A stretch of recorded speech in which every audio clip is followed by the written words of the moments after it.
திருமணமானவங்க ஆக போறவங்க sugar and வயதுகத்தால இல்லற வாழ்க்கையில நிம்மதி இழந்தவங்க குழந்தையின்மை இது எல்லாத்துக்குமே சேர்த்த ஒரே தீர்வுன்னு பாத்தீங்கன்னா மா நேச்சுரல்ஸ் பிரசன்ஸ் மிஸ்டர் பெர்ஃபெக்ட் மென் வெல்னஸ். உலகத்திலேயே முறையா 26 வகையான இயற்கை மூலிகைகளால நம்ம தமிழ்நாட்டில் உருவாக்கப்பட்ட ஒரு பவுடர் ஃபார்மட்லான ப்ராடக்ட் தான் இது. தமிழகம் உட்பட 13 நாடுகள்ல கேஷ் ஆன் டெலிவரி ஃபெசிலிட்டி இதுக்கு இருக்கு. 1 லட்சத்துக்கும் அதிகமான ஹாப்பி ஃபேமிலிஸ் அண்ட் ஆயிரக்கணக்கான தம்பதிகளுக்கு குழந்தை பாக்கியம் கிடைச்சிருக்கு. இந்த ப்ராடக்ட்டை வாங்கி பயன்படுத்தின வாடிக்கையாளர்களே பல பேரும் டிஸ்ட்ரிபியூட்டர்ஸா மாறி இருக்காங்க. இந்த அளவுக்கு சக்சஸ்ஃபுல் ப்ராடக்டான இதை பத்தி நீங்க இன்னும் தெரிஞ்சுக்கணும்னா டிஸ்கிரிப்ஷன் பாக்ஸ்ல கொடுக்கப்பட்டிருக்க நம்பர்ஸ்க்கு டயல் பண்ணுங்க.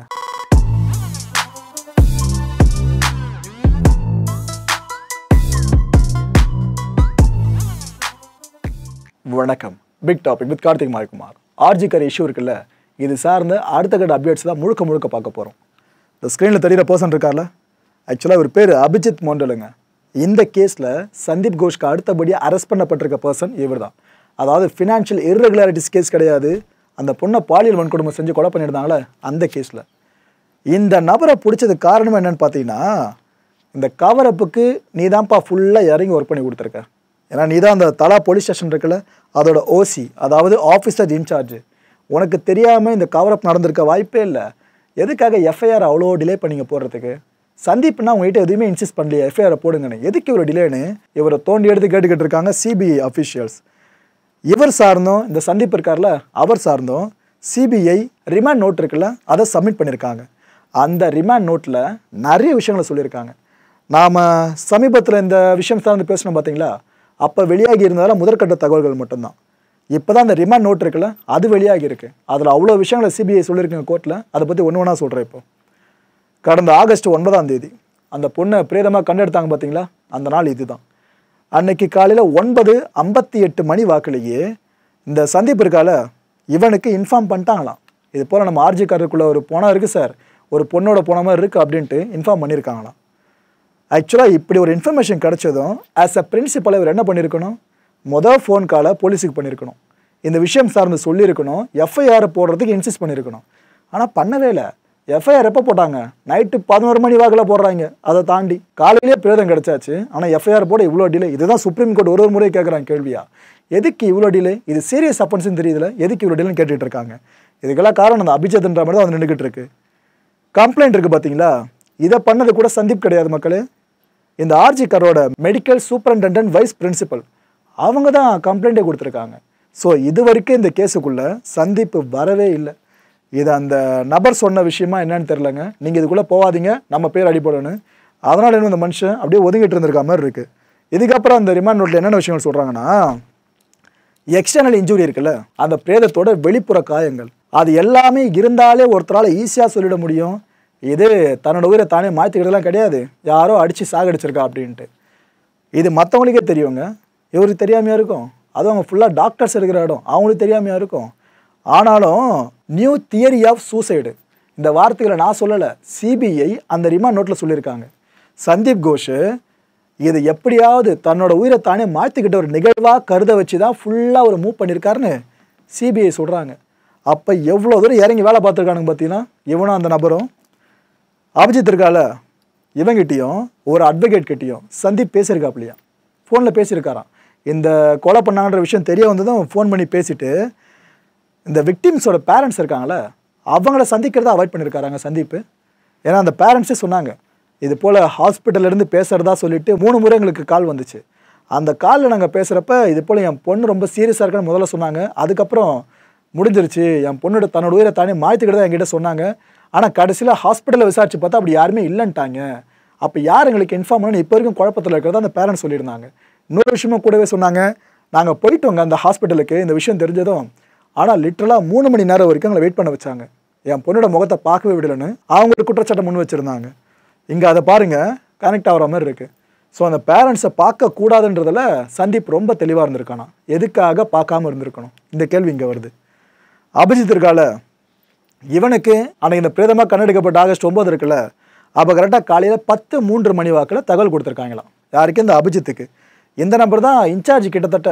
ஏன்னா அந்த ஜூரி செக்ஷன் பார்த்தீங்கன்னா அங்கே இருக்க ஸ்டேஷன் தலா போலீஸ் ஸ்டேஷன் தான். அவங்க தான் அந்த ஆர்ஜி கருக்கான முழுமையான பாதுகாப்புக்கும் பொறுப்பானவங்க.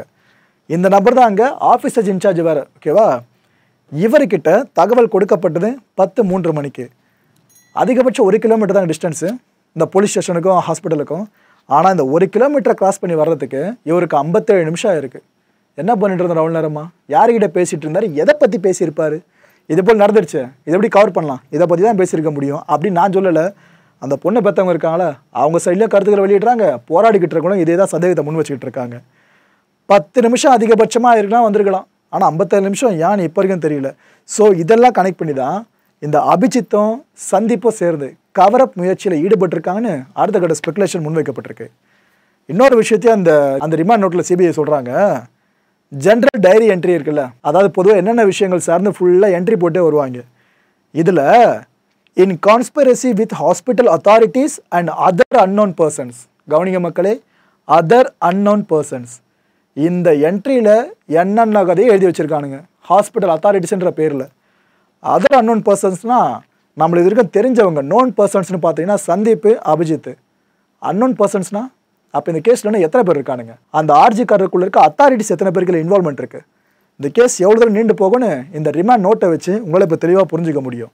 ஏன்னா இந்த வார்த்தைகள்லாம் சிபிஐக்கு வெளியிட்டிருக்க வார்த்தைகள் அந்த ரிமாண்ட் நோட்டு மூலமாக. மற்றவங்க யாரும் சொன்ன விஷயம் இல்லை, சிபிஐ சொல்லியிருக்க விஷயங்கள். இன்டென்ஷனலி மென்ஷனிங் ராங் டீட்டெயில்ஸ்னு சொல்லியிருக்காங்க. அதாவது வேணும்னு தவறான தகவல்களை என்ட்ரியாக போட்டிருக்காங்களாம். இதை போட்டது இந்த சந்தீப்பா, அபிஜித்தா, இல்லை இவங்களை தாண்டி இந்த அன்னோன் பர்சன்ஸ்னு சோக்கால் சொல்லப்படுதுல அவங்களா? இது எல்லாத்த விடவும் இன்னொரு முக்கியமான விஷயத்தையும் அதே ரிமாண்ட் நோட்டில் சிபிஐ சொல்கிறாங்க. அதாவது Abhijit fail to cordon off the crime சீனுன்றாங்க. இதை தெரியுதா உங்களுக்கு? இதுதான் அந்த செமினார் ஹாலுக்கு அருகில் ரெனோவேஷன் ஒர்க் ஆரம்பிக்கிறேன்னு சொல்லிட்டு சவர் அடித்து வச்சுருந்தாங்களே அந்த காட்சி. ஆக்சுவலாக இந்த ஒரு விஷயம் இங்கே அரங்கேறுதுன்னா, இடித்து தள்ளுறாங்கன்னா, இதுக்கு அருகில் இருக்க, ஏன்னா செமினார் ஹால் அங்கே தானே இருக்குது, அங்கே இருக்க தடயங்கள் அழிக்கப்படுறதுக்கு நிறைய வாய்ப்புகள் இருக்குது. இவ்வளோ இப்போ ஒரு கொலை நடந்திருக்குன்னா அங்கே இது போல் ரெனோவேஷன் ஒர்க்கு வேணால் முட்டாள் அனுமதி கொடுப்பானாங்க. ஆனால் நடந்திருக்காங்க. இதை பண்ணணும் முட்டாலாம் கிடையாது, ப்ராப்பராக பிளான் பண்ணி தான் பண்ணியிருக்கானுங்க. இது போல் ரெனோவேஷன் ஒர்க் பண்ணால் தடயத்தை அடிக்கலான்னு சொல்லிட்டு தான் இந்த கிரைம் ஸ்பாட்டை அவங்க ஃபுல்லாக பாதுகாத்துருக்கணும். யார்? அந்த அபிஜித். ஆனால் பாதுகாக்கலை. ஏன் பாதுகாக்கலை? அந்த கேள்வி உள்ளே கேட்குறாங்க.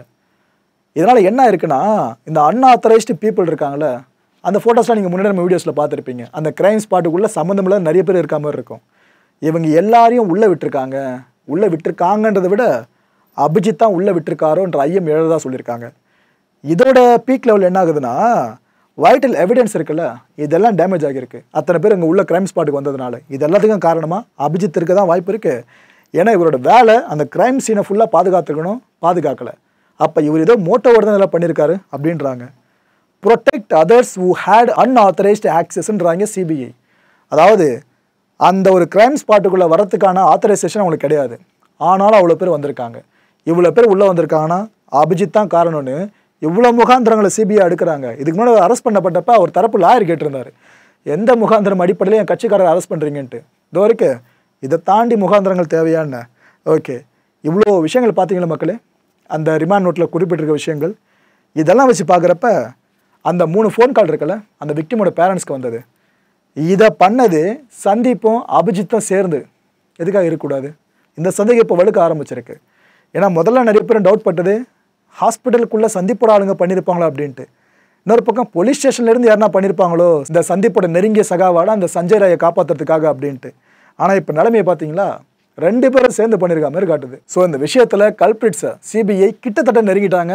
இன்னும் எவ்வளோ தூரம் எவ்வளோ பெருந்தலைகள் வெளியே வருதுன்னு வெயிட் பண்ணி பார்ப்போம். ஓகே, டாக்டர் சுதீப்தா ராய் இவர் யாருன்னா திரிணாமுல் காங்கிரஸ் இருக்குல்ல அதோட எம்எல்ஏ, இந்த ஸ்ரீராம்பூருக்கு பாருங்க அந்த தொகுதியை சேர்ந்தவர். இப்போ அவர் இந்த west Bengal health recruitment board இருக்குல்ல அதோட சேர்மனாக இருக்கிறவர். இதுக்கு முன்னாடி patients welfare association at RG Kar இருக்குல்ல இதில் சேர்மனாக இருந்தவருங்க. ஸோ முன்னாடி வகிச்சு தான் பெரிய போஸ்ட்டு, இப்போ இருக்கிறதும் பெரிய போஸ்ட்டு, அரசியல் வர பெரிய ஆளுமை. ஏன் ப்ரோ சம்மந்தம் இல்லாமல் அவரை இப்போ இன்ட்ரோ பண்ணுறீங்கன்னு கேட்டிங்கன்னா காரணம் இருக்குது. வேறு யாரும் இல்லை, சந்தீப் கோஷ் இருக்கார்ல அவருக்கு ரொம்ப ரொம்ப ரொம்ப நெருக்கம் இந்த நபர். இவர் தொடர்பு பட்ட இடங்களில் இப்போ இடி அஃபிஷியல்ஸ் ரைடு பண்ணியிருக்காங்க, என்ஃபோர்ஸ்மெண்ட் டைரக்டரேட்டை சேர்ந்தவங்க.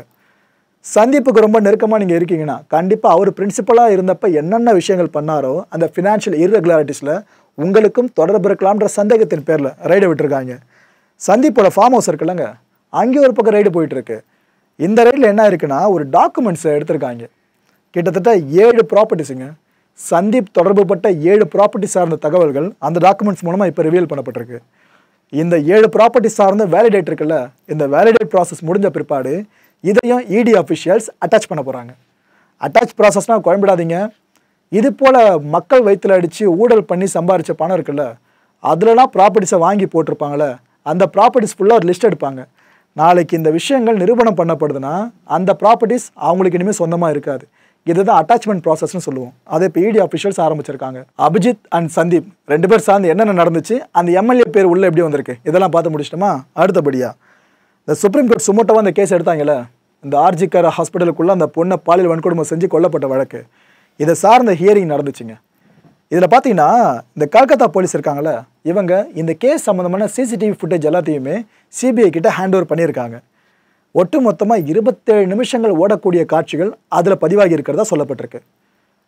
ஆனால் இந்த கபில் சிபல் இருக்கார்ல, அதான் வெஸ்ட் பெங்கால் கவர்மெண்ட் சார்ந்து டிஃபெண்ட் பண்ணிட்டு இருக்காரு சுப்ரீம் கோர்ட்டில் இந்த கேஸில். அவர் என்ன சொல்லியிருக்காப்புல, ஒட்டு மொத்தமாக 7 மணி நேரம் அப்படி இல்லைன்னா ஒரு 8 மணி நேரம் ஃபுட்டேஜ்ப்பா, நாங்கள் இது எல்லாத்தையும் சிபிஐ கிட்ட ஹேண்ட் ஓவர் பண்ணிட்டோம் அப்படின்னு இருக்காரு. அதாவது வெஸ்ட் பெங்கால் கவர்மெண்ட்டுக்காக வாதாடுறாருன்னா வெஸ்ட் பெங்கால் போலீஸ்க்கும் சேர்த்து தான் வாதாடுறாருன்னு அர்த்தம். எங்ககிட்ட இருந்து எல்லாத்தையுமே கொடுத்துட்டோம், இதுக்கப்புறம் உங்ககிட்ட கொடுக்கறதுக்கு எங்கிட்ட எந்த ஃபுட்டேஜும் இல்லைன்னு அவர் தெளிவாக சுப்ரீம் கோர்ட்டில் இப்போ சொல்லியிருக்காருங்க. இந்த பெஞ்ச் இருக்காங்களே, 3 நீதிபதிகள் கொண்டு அமர்வு இந்த வழக்கை விசாரிக்கிறாங்க பாருங்க, குறிப்பாக உச்சநீதிமன்ற தலைமை நீதிபதி சந்திரசூட் உட்பட. இந்த பெஞ்ச் என்ன தெரியுமா சொல்லிச்சு, இப்போ ஃபோட்டோகிராஃப் இருக்குல்ல, அந்த கொல்லப்பட்ட பெண்ணோட புகைப்படம், இதையும் அந்த பொண்ணோட பேர் இருக்குல்ல, இதையும் இனிமேல் எங்கேயும் இருக்கக்கூடாது. இதை எல்லாத்தையுமே எல்லாருமே உடனடியாக களையணும். ஆக்சுவலாக அதை சில வாரங்களுக்கு முன்னாடியே சொல்லிச்சு சுப்ரீம் கோர்ட்டு. ஆனால் இப்போ திரும்ப சொல்கிறாங்கன்னா காரணம், சுப்ரீம் கோர்ட் அப்போ சொல்லியும் சில பேர் கேட்கல போல இருக்குது, அதனால் சொல்கிறாங்க. சட்டம் இதை அனுமதிக்காதுன்னு சொல்கிறாங்க. இது போல் அந்த விக்டிமோட ஃபோட்டோஸை நேம வெளியே இருக்கிறத சட்டம் அனுமதிக்காது. குறிப்பாக விக்கிபீடியா இருக்குல்ல, விக்கிபீடியாவில் இந்த கேஸ் சார்ந்த டீட்டெயில்ஸ் இருக்கும் பாருங்கள், அங்கே அந்த விக்டிமோட பேர் இருக்குது, அவங்க சார்ந்த இன்ஃபர்மேஷன் இருக்குது, ஐடென்டிட்டி இருக்குது, அது எல்லாத்தையும் நீக்கிறதுக்கு உத்தரவிடுறேன்னு சுப்ரீம் கோர்ட்டே இப்போ ஆர்டர் இஷ்யூ பண்ணியிருக்கு. இந்த வழக்கு விசாரணை கிட்டத்தட்ட ஒரு கன்க்ளூஷனுக்கு வந்து இருந்துச்சு. அப்போது கபில் சிபல் என்னென்னலாம் சொன்னார்னு பார்த்தீங்கன்னா, கோர்ட்டு சொல்லியும் கூட போராட்டம் ஓயவே இல்லை, ஜூனியர் டாக்டர்ஸ்லாம் தொடர்ந்து போராடிக்கிட்டே இருக்காங்க. ஆனால் அவங்களோட வேலையை பாதிக்கிறதுக்கு எங்கள் கவர்மெண்ட்டு விரும்பலை, மமதா பானர்ஜி அவர்கள் கவர்மெண்ட்டு, ஏன்னா கோர்ட் ஆல்ரெடி சொன்னீங்க, நீங்கள் தொடர்ந்து போராடிக்கிட்டு இருக்கீங்க, உங்களால் மக்கள் பாதிக்கப்படுறாங்கன்னா நீங்கள் விடுப்பு எடுத்ததாக கருதப்படும், அப்புறம் உங்கள் மேலே ஆக்ஷன் எடுக்கப்படும் வார்ன் பண்ணிங்க. இதில் வெஸ்ட் பெங்கால் கவர்மெண்ட்டுக்கு உடன்பாடு இல்லை. ஸோ அதனால தான் முதலமைச்சர் நேரடியாக போய் ஜூனியர் டாக்டர்ஸை சந்திச்சிருக்காங்க, அவங்க டிமாண்ட்ஸை நான் ஃபுல்ஃபில் பண்ணுறேன் அப்படின்னு வாக்குறுதி கொடுத்துருக்காங்க. ஸோ இந்த போராடுற டாக்டர்ஸ் எல்லாருமே வெஸ்ட் பெங்கால் கவர்மெண்ட்டால் தான் இப்போ தப்பிச்சிருக்காங்கன்ற விஷயத்த மறைமுகமாக அழுத்தி ஆணித்தரமாக சொல்லியிருக்காரு கபில் சிபல் அவர்கள்.